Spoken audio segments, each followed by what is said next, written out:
দিল্লিতে 21শে স্মরণে এনসিপিআই, রাজঘাটে শহীদ দিবস পালন কাকলিদের। রাজঘাটে প্রার্থনা সভার আয়োজন কাকলি ঘোষ দস্তিদারের। একই সঙ্গে 3 দফা দাবি কাকলিদের। কি কি এই 3 দফা দাবি জানার চেষ্টা করব। আবির রয়েছে আমার সঙ্গে। আবির, গতকালকেই তাদের তরফ থেকে পোস্টার প্রকাশ করা হয়েছিল। এখন জানা যাচ্ছে যে রাজঘাটে তারা 21শে জুলাই যারা নিহত হয়েছিলেন তাদের প্রতি শ্রদ্ধা জানাবেন তারা।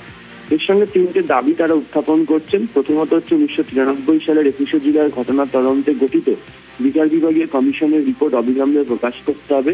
21শে জুলাইয়ের গুলিচালনার ঘটনাকে ঘিরে অভিযোগ থাকা সত্ত্বেও কেন মনীশ গুপ্তকে পরবর্তীকালে পশ্চিমবঙ্গ মন্ত্রিসভা সদস্য করা হয়েছিল সে বিষয়ে প্রকাশ্যে ব্যাখ্যা ও ক্ষমা প্রার্থনা করতে হবে এবং 21শে জুলাইয়ের গুলিচালনার ঘটনায় নতুন করে নিরপেক্ষ তদন্তের মাধ্যমে সমস্ত তথ্য সামনে এনে আইন অনুযায়ী দায়বদ্ধতা নিশ্চিত করতে হবে। এই 3টি।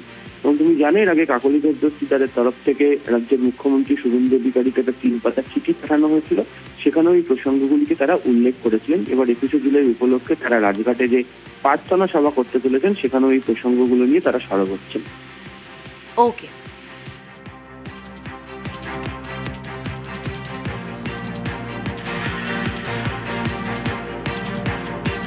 কাল থেকে সংসদে বাদল অধিবেশনের আগেই আজ সর্বদল বৈঠক।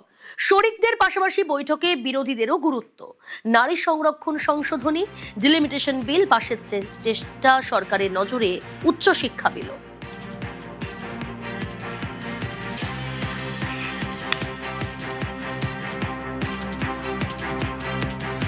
সর্বদল বৈঠকে টান টান নাটক। সর্বদল বৈঠকে এনসিপিআই বিরুদ্ধে সরব বিরোধীরা। চূড়ান্ত সিদ্ধান্ত হওয়ার আগে কেন সর্বদল বৈঠকে এনসিপিআই? প্রতিবাদে প্রতীকী ওয়াকআউট মমতা তৃণমূলের, প্রতীকী ওয়াকআউট কংগ্রেস সহ বিরোধীদের একাংশে।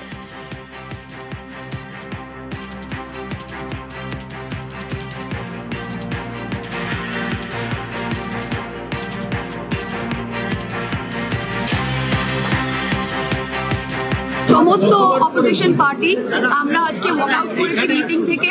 যে আমাদের বাংলার যে 20টা এমপি আনরেকগনাইজড এনসিপিআই তে তারা বলেছে তারা যোগদান করেছে। স্পিকার কিন্তু তাদের এই মার্জারটা এখনো অ্যাপ্রুভ করেনি এবং তাদের কোনো রেকগনিশন নেই। সংবিধানে 91st অ্যামেন্ডমেন্টের পর কোনো আলাদা ব্লকের জায়গা নেই। ওয়েবসাইটে আমাদের এখনো 28 জন এমপি তৃণমূল কংগ্রেসের লিস্টে দেখাচ্ছেন। পার্লামেন্টারি অ্যাফেয়ার্স মিনিস্টার, সংসদীয় কারামন্ত্রী কিভাবে ওদেরকে আবার ডেকেছে।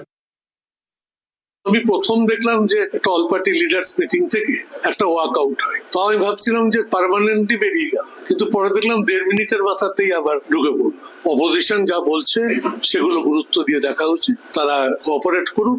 আর আমাদেরকে ডেকেছে পার্লামেন্টারি অ্যাফেয়ার্স মিনিস্টার, আমরা গিয়েছি তার জন্য। আর স্পিকার আমাদের কাছে চেয়েছেন ইলেকশন কমিশনের দ্বারা এনসিপিআই স্বীকৃত সে পেপারটা জমা দিতে। কালকে পার্লামেন্ট খুললেই সব পরিষ্কার। ऑल पार्टी मीटिंग में हम आगे चल के क्या करेंगे सत्ता में, इसका आलोचना होता है। उसमें अगर 28 से उनका नंबर 8 हो गया, उनको सोचना चाहिए, दे शुड कॉन्टेम्पलेट क्यों हुआ, क्यों 20 लोग उनसे नाराज है। लेकिन वॉकआउट करके उन्होंने ये ठीक नहीं किया, उचित नहीं किया, होता नहीं है डेमोक्रेसी में। সর্বদলীয় বৈঠকে যে দলের 20 জন সাংসদ আছেন তারা কি ডাক পাবে না? তাই হতে পারে। লোকসভায় 20 জন সাংসদ থাকা মানে তো অনেক সাংসদ থাকা। কারা বিরোধিতা করছে? তৃণমূল কংগ্রেস বিরোধিতা করছে। কোন তৃণমূল কংগ্রেস? যারা বিধানসভার মধ্যে লোককে দল বদল করিয়েছে, বিধায়ককে ঝান্ডা ধরিয়েছে পার্টির, যাদের স্পিকার ঠিক মতো বলতে পারেনি কয়েক বছর ধরে যে মুকুল রায় যতদিন ছিলেন উনি বিধানসভার সদস্য কোন দিকে ছিলেন, মানে তিনি বিজেপির বিধায়ক না তিনি তৃণমূলের বিধায়ক সেটা পর্যন্ত ঠিক মতো বলতে পারেননি। তাদের কাছ থেকে এই সমস্ত নীতিবাক্য মানায় না, তাদের মুখে মানায় না। তৃণমূলের ভাঙনে প্রথমবার সংসদে এনসিপিআই। সর্বদল বৈঠকে এনসিপিআই দলনেতা সুদীপ। সর্বদল বৈঠকে এনসিপিআর মুখ্য সচেতক কাকলিও।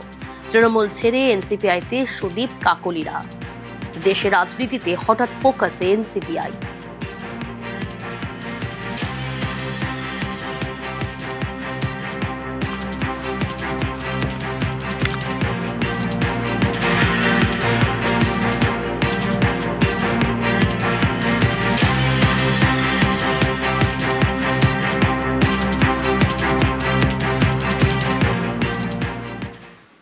সংসদে তৃণমূলের বিদ্রোহীদের আলাদা ব্লকের অনুমতি দিলেন লোকসভার স্পিকার। আগেই আলাদা ব্লকের দাবি জানিয়েছিলেন কাকলিরা। 20 সাংসদের আলাদা বসার আবেদন গ্রহণ স্পিকারের।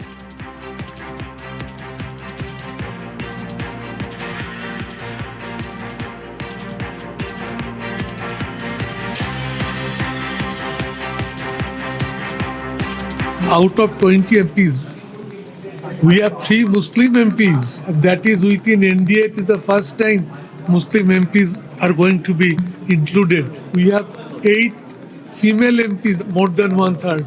आज NDA में NCPI का position second largest party in NDA. It is senior than Chandrababu Naidu, than Nitish Kumar. BJP Trinamool কংগ্রেসকে টার্গেট করে তাদের লোকসভায় কিছু ভোট দরকার, কিছু বিল পাস করাতে হবে। তো সেখানে আমাদের কিছু সাংসদ তারা যে ঠিক কোথায় দাঁড়িয়ে আমরা নিজেরাও জানি না, তারাও জানেন না। আচমকা যদি জিজ্ঞেস করেন আপনি এখন কোন পার্টিতে, বলতে পারবেন না। প্রথম দল থেকে নির্বাচিত হয়ে দ্বিতীয় দলের বাড়িতে বৈঠক করে তৃতীয় দলে গিয়ে যোগ দিয়েছে। এরা বিশ্বাসঘাতকতা শুধুমাত্র মমতা ব্যানার্জির সঙ্গে করছেন না, শুধুমাত্র তৃণমূলের সঙ্গে করছেন না, এরা বিশ্বাসঘাতকতা করছেন প্রত্যেকটি ভোটারের সঙ্গে যারা এদেরকে বিজেপি বিরোধী ভোট দিয়েছে, এবং ওরা যাচ্ছেন এখন বিজেপির সঙ্গে।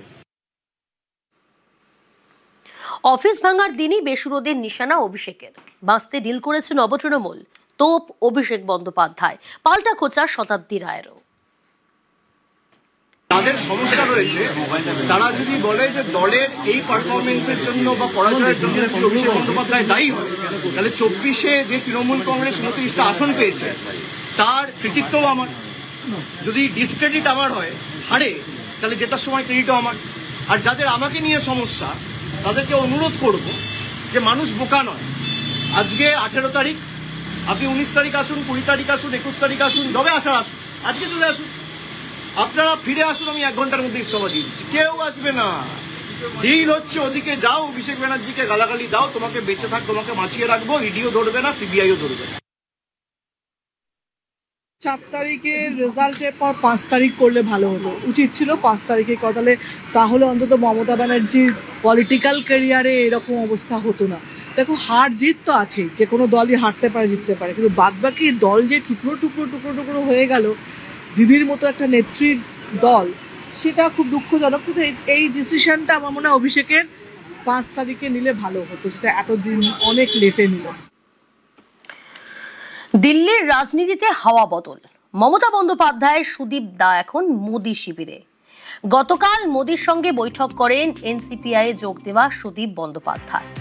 লোকসভায় তৃণমূল ত্যাগী 20 জন সাংসদের আলাদা বসা ও পৃথক স্বীকৃতি পাওয়া নিয়ে আলোচনা হয়। আর কি আলোচনা হলো, কি কথোপকথন হলো দুজনের মধ্যে জানবো। মৈত্রী রয়েছে আমার সঙ্গে। মৈত্রী।